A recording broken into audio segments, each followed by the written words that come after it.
Do you find yourself making money in your business, working your tail off, and then all of a sudden you turn around and all that money is gone? What happened? It's like water that flows in and out, right? I want to talk to you today about why that might be happening in your business. Hey guys, Abby Johnson here with Matterhorn Business Development. If you don't know me, I'm a certified Profit First professional, and I've worked with over 40 different industries to help business owners grow their businesses and ensure that they are profitable while doing so. So right now, if you're watching this video, you may have a 5-figure business, a 6-figure business, 7-figure business. It doesn't matter the size, but you may have the money coming in, but it's also going out and you're still struggling. It doesn't matter what stage you're at. I've had clients at $3 million and I've had clients at $60,000, and both have the same problem of not being able to pay their bills or pay themselves. Today, we're going to talk about why this may be happening and what you can do to solve it. So the first thing is you probably are overspending, and there are a lot of factors to this. These are the areas I see people overspending the most in. So the first area is probably payroll. I like to see people at around 30% revenue for their payroll. Most people who come to me are above that. They're at 35 or 40%. If you are over 30% in payroll, then that might mean either you are overpaying, which is probably not the case, or that your employees are not giving you enough of a return. So what I've seen a lot is people have a team, but they aren't utilizing each person to the fullest, or maybe they have 1 or 2 stragglers who are pulling down the team. They aren't really producing as much as they should. Maybe they're getting paid for 40 hours a week, but they're really only producing for even 35 hours of that week. For example, I had a client where all of his people clocked in at 7 and they were sitting there waiting for the day to start, and he had a manager who was coming in at 7:30 every day. Okay, so that's 30 minutes 5 times a week that he was paying 4 other people to sit there and wait for this manager, because the manager was always late and hadn't been properly talked to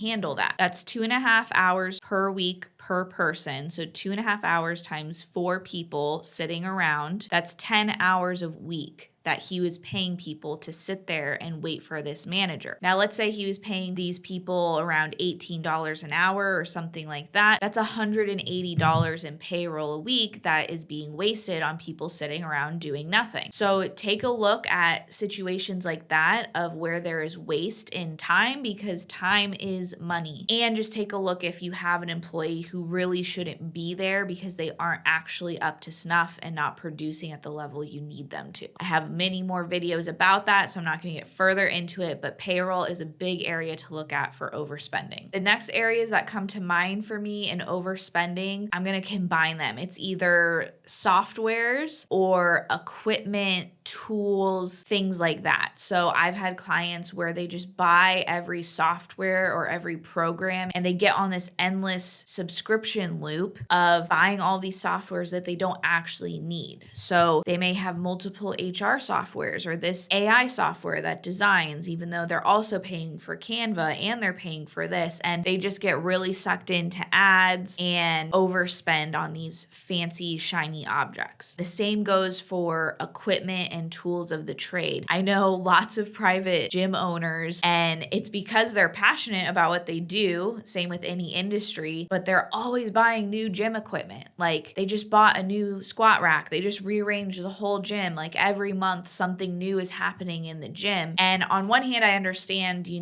might want to attract a certain type of person to come work out if you have certain equipment, but I have seen it where they just bought a new squat rack. The squat rack they had before was perfectly fine. It was not going to make or break someone's decision to be a member at this gym, but the person is so obsessed with having the best equipment that they tend to overspend and be overzealous in that area. And this obviously isn't just gyms. This is anything, any industry. You might get really excited about the tools of your trade, photography, plumbing, AC, automotive. I've seen it in all of these industries where people are really passionate about what they do, and once they make a little bit of money, they get excited about buying the next next new toy in their industry and end up spending all of their hard-earned money on these toys that they don't actually need in order to survive and produce a good product for their customer. Yes, if you are a lawn care company and your lawnmower is broken and doesn't work, you might need to buy a new one or get it serviced or whatever. But if what you're using is adequate and is producing a good product for your customer, you don't really need to go buy new equipment. So definitely take a look at these types of areas and be real with yourself. Are you overspending? Do you really need that thing? Before you hit checkout, before you hand over your card, take a breath. Can the job be done without purchasing that equipment? All right, we've talked about overspending. Now, the next reason why you might be struggling financially is because you are underpriced. These two areas are something you really have to balance. You want to be spending correctly, but you also want to make sure you are priced correctly. I have a bunch of videos on pricing, how to calculate your pricing, what you should be being paid, the difference that 10% in your pricing can be. But just take a look at your competitors, see what kind of range they're in. Take a look at your expenses. After you've cut your expenses, I want you to do this step because we don't want inflated expenses and then you think, oh, I need to charge this much to cover my inflated expenses. We want to look at what your expenses really should be, and then you can price yourself according to that. Other mistake I see people make in their pricing is sometimes they aren't factoring in their own pay, setting aside for taxes, contingencies. They're looking at, I paid $100 in labor for this job to be done and I charged $200, so I made $100. You need to factor in all of these things in your pricing. I actually have a whole pricing module in our group Adventure to Profit. This is a paid community where we have more extensive training on pricing, profitability, getting organized for growth and scale. So check out Adventure to Profit. We've got a lot of great resources for you in the area of finances and growth. You can click below and start a free trial today. All right, so we've got overspending, we've got underpriced, and then finally, if you're struggling financially, you really need the Profit First system. This is a cash management system that you don't need an accounting degree to understand or implement. Again, in our program, Adventure to Profit, we address Profit First and all of its implementation. I'm not going to go into the whole system right now, but essentially you are organizing your money into different buckets or bank accounts so you really understand where the money is going, what you can afford to buy, what you can afford to pay yourself, and ensure that you are profitable. So definitely look more into the Profit First system if you're not familiar with it. It's based off of the book Profit First by Mike Michalowicz. We also have a whole playlist on this system, but really the best place to get resources on Profit First is our program Adventure to Profit. Go ahead and start your free trial for that below. All right, so I hope this gave you some insight and some things to think about when it comes to managing your business's finances. Let me know in the comments below if you have any questions, and otherwise I'll see you in the next video.